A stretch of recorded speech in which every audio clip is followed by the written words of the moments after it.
2 fish on the tube so far. Yeah, we didn't catch either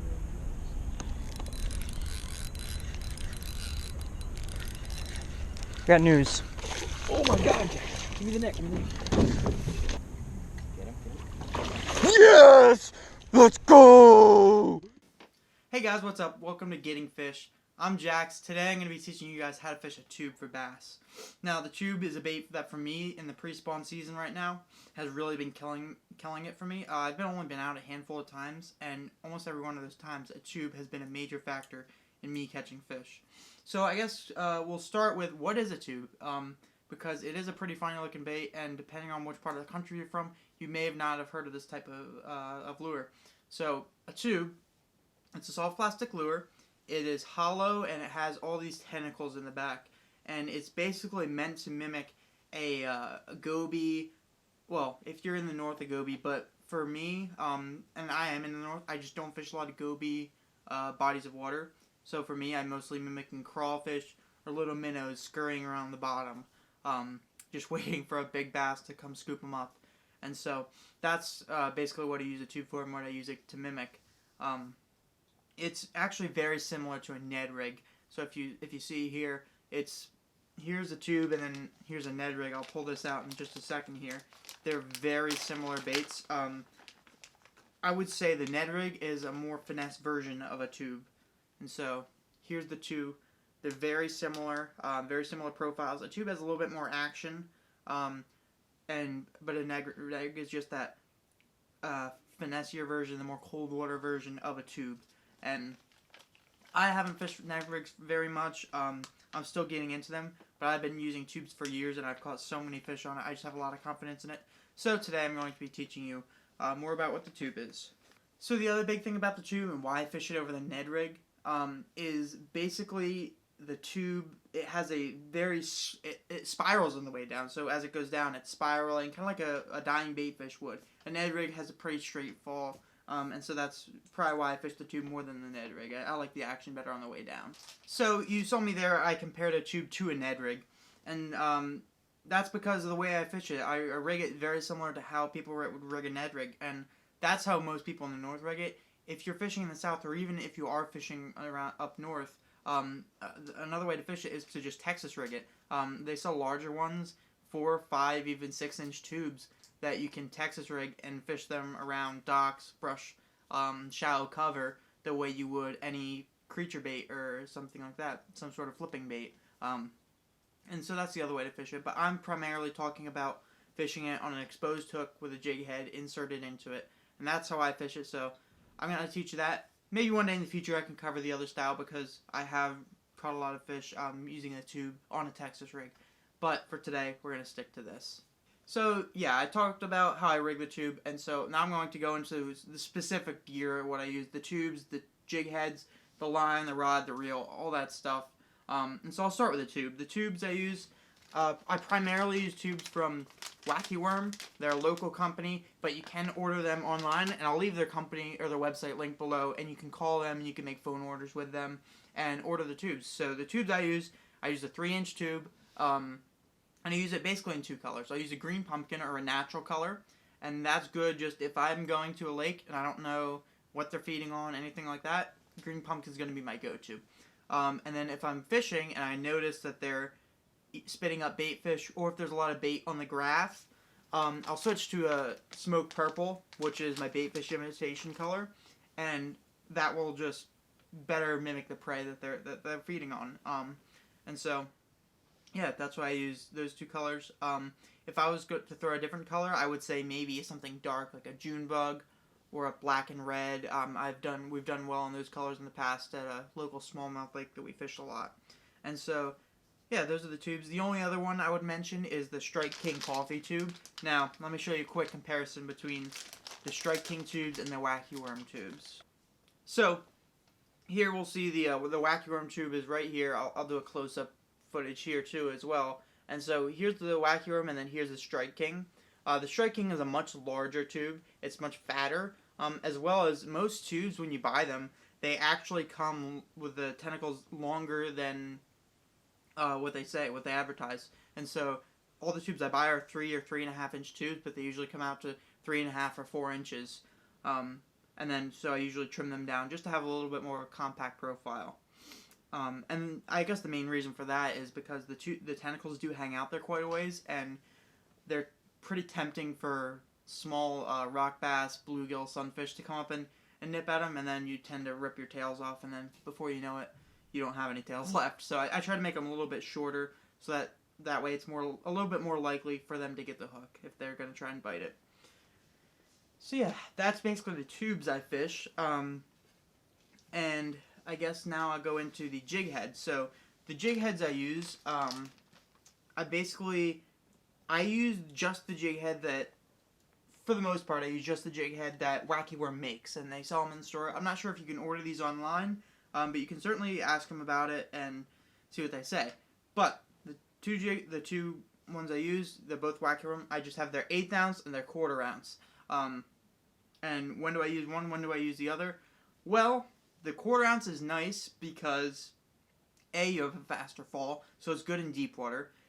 B, you have better contact with the bottom. I can feel it better when it's on bottom, when it's not on bottom. With the 1/8 ounce, you just don't have that same feel. The 1/8 ounce does have its advantage in that it makes the tube fall very slowly, and so sometimes in summertime, or especially if I'm fishing up shallow, I never fish the 1/8 ounce out deep. But if I'm fishing up shallow, I'll try it once in a while just to see if it seems like they want the slower fall of the tube better than the 1/4 ounce, and so just give myself a couple options there. And those are sort of my standard ones. There's another jig head they make. Don't ask me what it's called. I just saw it in there. I bought it one time. Here's what it looks like. It just have a little bit more of a stout hook, and it has a great big, what is that? A bait keeper on there. I think it's actually meant for swim baits. But I stick it in my tubes, and it works well, especially if I'm using a bait cast rod for the tube. And so those are my hooks, and I guess that brings us into what rods and what reels am I using when I'm fishing a tube. And primarily, I'm using a spinning rod. As you can see right here, this is my main tube spinning rod.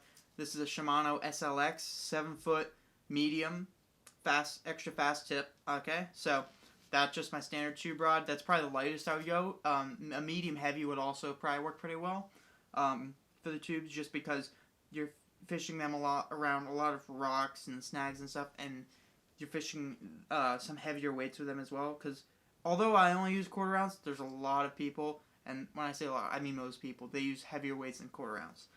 For me, I just keep with that. I'm just used to that. It's what I use. But there's a lot of people who use 3/8 and 1/2 ounce tube weights, and that's really good for other applications than what I use. So I keep it simpler, and if I wanted to go more complex, I would probably be using a slightly different rod than this.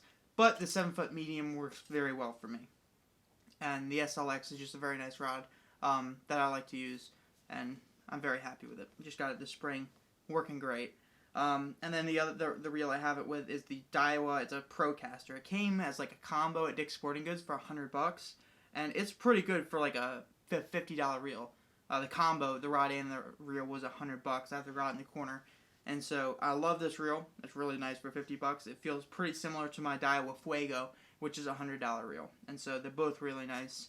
The Fuego is probably my choice, but this one is just what I have on there, and it works great. Nothing special with this one. 2500 size reel. Really like it. If I had an option to get a 3000, I might get it, because the 3000 has a larger spool, which means there's a smoother drag, and that can be helpful when you're fighting big smallmouth. They tend to pull pretty hard, the smallmouth. So yeah, that's my reel. My line, I'm using 10 to 15 pound braid. Right now I have on 10 pound braid to an 8 pound fluorocarbon leader. But as a good healthy range to give you some options, 10 to 15 pound braid is probably a good recommendation, even 20 if you want to. And then 6 to 10 pound leader, I like fluorocarbon. Monofilament would also work, but I use fluorocarbon. I use 8 pound fluorocarbon. And then the braid is Suffix 832, and the fluorocarbon is Berkeley Vanish. And so that's just what I've been using for a while. I use it on all my spinning rod applications, and it works great for all that. So I just went over all the gear, and I realized there's a couple things I might have forgot to mention.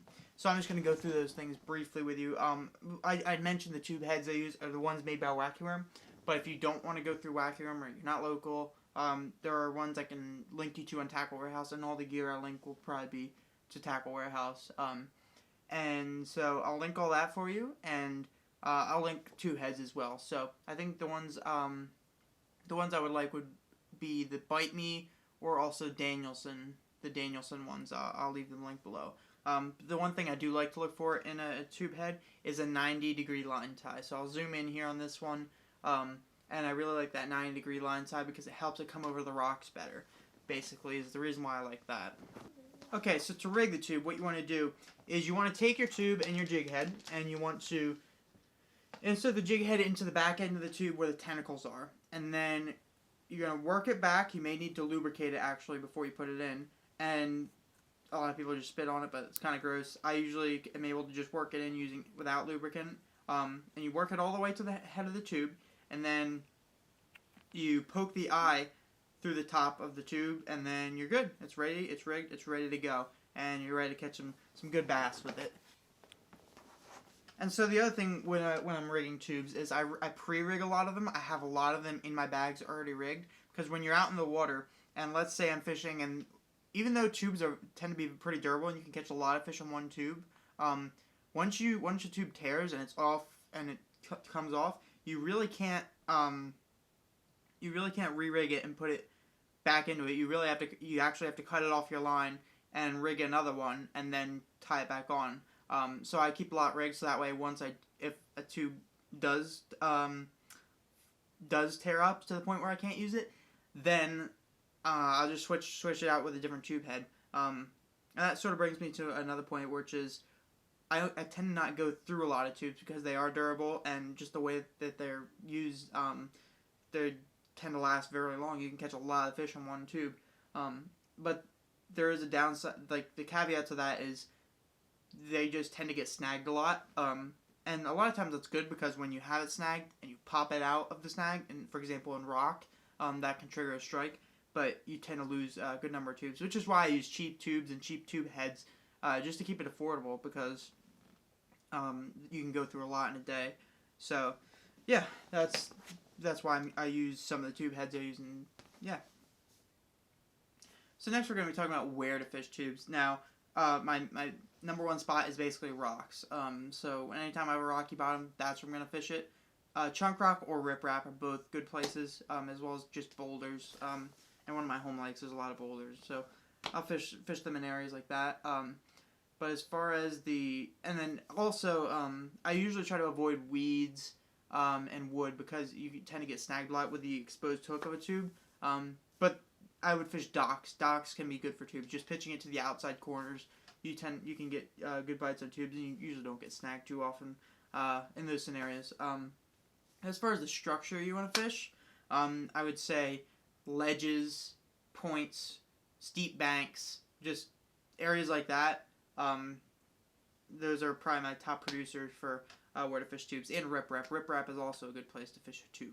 Okay, so that's basically it. The one last thing I'm going to talk about is how I fish it, how I'm working the tube when I'm fishing along the bottom. So let's say I'm going to cast it out, and the first retrieve I'm going to show you is sort of a hopping retrieve. Here, I'm going to show you the typical hopping technique, where I'm literally just going to hop it, make hops like that. Alright, then the other retrieve you can do is sort of a twitching, but a steady twitching retrieve. And so the way you do that one, start with your rod tip low, take your slack out, and then you just slowly twitch, twitch, twitch, twitch, twitch, and raise your rod to the top. Slowly twitch it like that, and then you're going to reel down, take up your slack, and do it again. Just like that. Slowly twitching it up. And those are the two main retrieves I use. The other one you can try would be something like a drag. So you're going to pitch it out, and you're just going to slowly bring your rod tip to the side. I'm not sure if you guys can see this, but you're going to slowly bring it to the side. Just moving this bait a few inches every couple seconds. Just really slow moving most of the time with that. Then the other thing I would say would be stroking or hopping, or like extreme hopping, basically. So you're going to pitch it out. Usually this is in deep water, off points, especially if you're fishing for bass that are feeding on bait fish. So all you do with this one, you're just gonna basically pretend like you're setting the hook.